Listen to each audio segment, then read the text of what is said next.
coisas. E qual o principal músculo responsável por fazer isso? É o bíceps braquial, é o que tá embaixo. Aqui? Se você... Não, esse... Tá vendo esse montinho aqui? É esse aqui, esse ó. Eu devo ter também. O cara fez assim, parece umas costas de um adulto. Tá vendo essa dorsal aqui?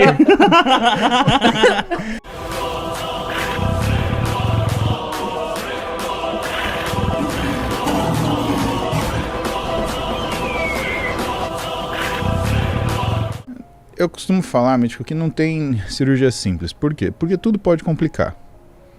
E a gente sempre entra em campo respeitando o adversário. Né? Porque se você entra muito seguro de si, se você não entra preparado, você não está pronto para tratar a adversidade. E o médico ele tem que estar pronto não para fazer o que ele precisa fazer, ele tem que estar pronto para fazer o que ele precisa fazer, mas se acontecer alguma coisa no meio do caminho. Porque às vezes tem isso. Exame, por exemplo, que a gente faz exame de imagem em ortopedia, né? Ele não mostra todas as lesões que você tem. Tem muitas vezes que você entra com a câmera ali e fala, opa, tem mais alguma coisa. Você vai deixar lá? Não vai. Então, meio que a gente entra para descobrir o que tem. O exame ele dá uma ideia, mas só a hora que você abre que você descobre realmente o que está acontecendo ali. E qual que é a sua especialidade? Eu sou ortopedista e traumatologista. Minha subespecialidade é traumatologia esportiva. Normalmente, quando rompe ligamento de cotovelo, joelho, ombro, é nessa área, né, ligado ao esporte. Ele é o cara que eu vou tirar dúvida agora. E eu tenho uma outra especialidade, que é medicina esportiva. Eu tenho duas especialidades. Você só estudou na vida, então? Basicamente, sim. Isso me lembra de uma das histórias mais legais que aconteceram comigo como ortopedista, né? Eu trabalhava no... Vocês conhecem lá, mais ou menos na Zona Leste, na frente do Corinthians, tem um hospitalzinho, chama Vereador José Estropoli, vermelhinho. Ele mora pra lá. Vermelhinho, trabalhei anos lá, eu dava plantão de quinta à noite e sábado, 24 horas. Então, uns dias bons, né? Cara, quinta-noite porque é o futebol, é os acidentes de moto, né? E sábado é a laje, é o churrascão, que os caras caem, né? Cai de moto da laje ainda, tem gente que consegue fazer isso. Você não me pergunta que o cara foi fazer de moto na laje, ele né? Mas ele caiu. Mas ele caiu da laje, de moto. Ou seja, ele juntou duas coisas que o diabo mora, né? O diabo mora em 3 lugares, né? No salto alto da mulher, na bola de futebol e na laje, né? E às vezes na roda da moto. O cara conseguiu juntar 2. Meu né? Deus, só faltou... ele fez, mano? Eu perguntei pra ele, ele não conseguiu me explicar. Acho que nem ele sabe o que ele fez. Ele devia estar muito louco. Mas nesse dia, era um sábado e tinha uma moça casando. De repente, cara, o plantão ele tava tranquilo nunca, né? Porque, esquece, perguntar pra um médico, tá tudo tranquilo? Não tá, nunca. Nunca. Mas tava normal. Mas tava normal, tava seguindo o fluxo, né? De repente, cara, entra uma comitiva de engravatado, de smoking, não sei o que, uma gritaria, blá, blá, blá, blá, blá. No meio desses engravatados, sai uma noiva com um cara carregando no colo. Caralho. Eu falei, rapaz, daqui você entrou no hotel errado, isso aqui é um hospital, né? A mulher, ela foi casar, tropeçou na escada e luxou a patela, igual você falou. E aí? Antes de casar. Nossa. Mas veio todos os padrinhos, a noiva, os pais, veio todo mundo. Eu falei, bom, casar vocês aqui dentro não vou, mas esse casamento tem que acontecer, né? Doutor, pelo amor de Deus! Aquela choração, porque dói demais. Dói é uma muito. coisa que apavora a gente, né? É uma coisa que tá fora do lugar. A dor, ela não é só aquilo que você sente. A dor é a percepção da lesão. Como que isso impacta em você? Por exemplo, se você pegar a dor de uma injeção, na boa, Igão. Não dói. Mano, eu não ligo pra injeção. Tanto Exato. é que quando eu tô, Mas você consegue olhar enfiando em você? Sim, mano, pra mim é de boa a injeção. Tanto é que Nossa, me dá agonia. quando eu peguei uma pneumonia, eu tive que tomar 14. Mas ó, você viu o que ele falou? A agonia. A agonia é uma forma de dor. Isso, não sinto dor, mas a agonia de... Ai, vai. Agora, você imagina, você sentiu literalmente isso, bem lembrado. Põe a referência aí, essa referência é ótima, cara. Cheio de agulha. Você sabe que essa questão da agonia, o que você passou, que você... E outra, eu médico, eu sei o que está acontecendo. E a pessoa que não sabe? Ela está sentindo a dor, ela perde o movimento, ela sente uma sensação que ela nunca sentiu porque aquela articulação está completamente fora do que é a fisiologia dela normal, né? E agora, o que está acontecendo? Então a gente sempre entende que atender o paciente não é pegar a perna dela, a pessoa não é uma perna, a pessoa é um paciente que tem uma perna. Nesse caso você era tem uma que ser noiva. psicólogo junto também. Acho que a gente nunca consegue ser o psicólogo, né? O psicólogo é o cara que tem o dom de lidar com isso melhor. Mas você tem que levar em conta o que é o acolhimento, né?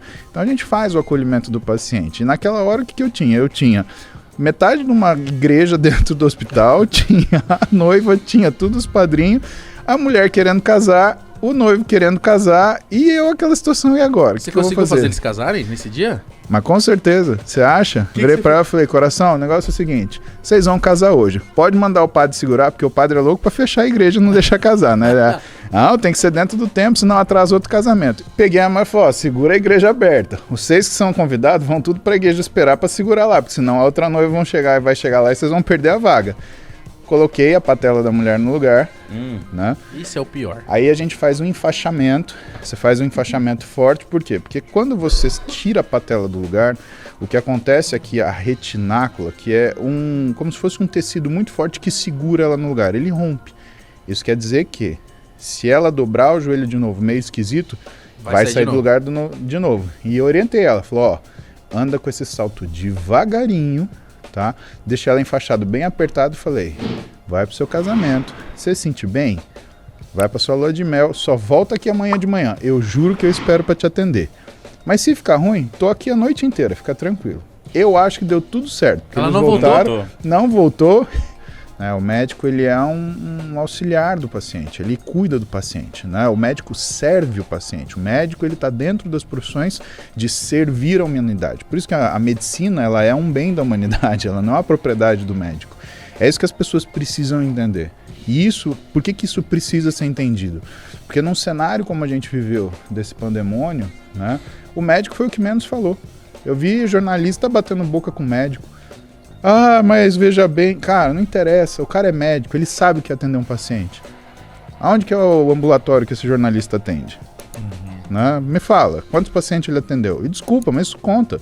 Né? Ou você chama o eletricista para consertar o encanamento da sua casa, você chama o pedreiro para consertar seu carro. Aí fica esse monte de político e jornalista falando abobrinha na TV, querendo colocar médico contra médico. Primeiro que médico nunca concordou. Por que você tem uma junta médica, Mítico? Não é para todo mundo concordar, é para as pessoas discordarem racionalmente. E aí, das discordâncias, você achar um caminho comum. Me mostrou o quanto a maioria dos políticos do Brasil, eles não conhecem a sua população. Eu trabalhei 12 anos no SUS, Igão. 12 anos no Vila Maria. Sabe que eu atendia a gente lá? Que chegava para mim no pronto-socorro e falava assim, pelo amor de Deus, doutor, não me põe na caixa porque eu preciso trabalhar, porque eu preciso comer. Teve um sujeito que eu tive que fazer um procedimento na sala de emergência porque não tinha vaga no centro cirúrgico, que ele falou, doutor, se o senhor não resolver isso aqui agora, eu não vou ter como ir para outro lugar para me tratar. E eu trabalho amanhã. Cara, o que você faz? Nossa Senhora. Vai atrás de resolver. E aí?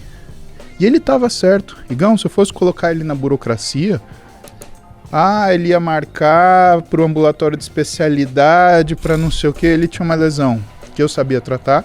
Por mais que fosse uma lesão de subespecialista, era uma lesão de mão, né? Por mais que fosse uma lesão de subespecialidade, já a nível, né, um pouco mais aumentado, por um acaso era uma coisa que eu sabia tratar.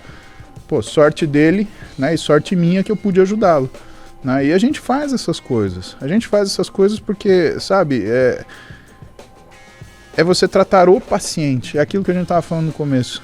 A pessoa não é uma doença, a pessoa é uma pessoa. Se você não sabe separar as coisas e lidar com a pessoa de acordo do que ela precisa, cara, talvez você não esteja fazendo seu papel número 10 ou nota 10. Né? Às vezes você sabe tudo que é pra você, mas você não sabe explicar. Aí não dá. O que desperta numa pessoa algo tão difícil, vamos dizer assim pra nós que somos leigos, algo tão difícil? Fazer cirurgias, tratar das pessoas. Por que despertou isso em você? O que foi isso? Sabe, Mítico, eu penso isso há décadas, pra te falar a verdade. E eu cheguei numa resposta parcial, porque eu acho que a gente nunca tem a completa compreensão do que realmente leva a gente a fazer as coisas, né? Porque parte impulso. Você faz, né? Você acha que eu com 17 anos falei, vou prestar vestibular para medicina porque eu vou ser médico do esporte, ortopedista, traumatologista, né? Eu vou atender em tal hospital, vou operar no outro, vou ter minha clínica. Cara, é impossível nessa complexidade. Uma parte foi impulso. Agora, o que eu acho que é fundamental para todo médico, e que para mim é uma coisa, é uma constante da minha vida, e que às vezes eu me afasto um pouco das pessoas e tento me preservar em relação à fama, né? Porque uma coisa é sucesso e outra é fama. Sim. Né? Sim. É justamente o quanto eu sou capaz de ter empatia pelas pessoas, e quanto a dor das pessoas consegue me marcar, né? E isso pode acontecer por várias coisas na nossa vida, né? Eu tive alguns casos que eu vivenciei, que eu protagonizei na minha família, de situações caóticas de doença, né? E ainda na minha infância. E eu acho que isso, com certeza, motivou algumas das decisões em relação a isso. Agora, por exemplo, eu vejo meu irmão. Meu irmão, ele tem a mesma situação que eu, mas ele não passou por isso, né? Ele não passou por essas coisas do mesmo jeito que eu passei. Porém, quando meu irmão decidiu fazer medicina, a gente tem 10 anos de diferença, né? Ele é mais novo ou mais... Ele é mais novo, né? Quando ele decidiu fazer medicina, nós morávamos juntos, né? A gente morava na casa do meu pai. Meus pais são separados desde que eu era molequinho, né? E meu pai, no segundo casamento dele, teve meu irmão, né? Com a Heloísa, que é uma mulher sensacional. É minha mãe também, né? Eu acho que eu tive essa sorte também, né? E o Guilherme, ele resolveu fazer medicina. Cara, eu assustei. Por quê? Porque eu falava muito bem daquilo que eu fazia. Você fala mal do que você gosta, até o que é ruim quando você gosta é bom. Você né? fala assim, não, mas espera aí, é que, né, você vai ajustando. Arrumando o lado bom disso. Ou você cria a sua versão. É a história do copo vazio e copo cheio, né? Não é que o copo tá meio vazio, tá meio cheio, né? E eu senti um baita peso de responsabilidade. Aí eu decidi pegar o moleque e falei assim, então tá bom, então você vai dar um plantão comigo, moleque. Vamos ver se você tá com sangue nos olhos. E o que eu queria ver? Eu queria ver qual que era a relação dele, ou a reação dele, né, em frente ao paciente. E ele deu um plantão comigo, um plantão difícil. Pra vocês terem uma ideia, ele começou de manhã com uma fratura de fêmur, né, um acidente. Nossa. E aí ele observando eu passar uma tração esquelética, que é pegar e fazer um furo no joelho da pessoa com um pedaço, um palito de metal, para pegar e puxar e não deixar o músculo contrair, senão você não consegue colocar aquele fêmur no jeito do lugar de jeito nenhum, né? Então, meu Deus, cara, mano. ortopedia, tem algumas coisas da ortopedia são bem brutas, né? Aliás, me lembra, depois eu vou te contar a história do Japão. Aí, cara, nossa, a história do Japão vai me levar pro inferno, tenho certeza. Não, depois você contar isso aí, conta do Japão. E aí o Guilherme gelou, né? Mas ele segurou a onda, foi até o final. E aí, o que foi o breaking point, né? 7 horas da noite, meu pai veio pegar ele. Eu olhei pra cara dele e falei, e aí? E ele tava esgotado, assim, né? Porque ele participou de tudo. Ele viu atender, viu conversar com o paciente, me ajudou a pegar material aqui, material ali. Ele realmente me ajudou, né? Essa era a primeira coisa que eu queria ver. Se ele teria proatividade. Por quê? Porque se aquele trabalho te envolve, isso já é sinal de que você se sente natural executando. Então essa é a primeira coisa que eu queria ver.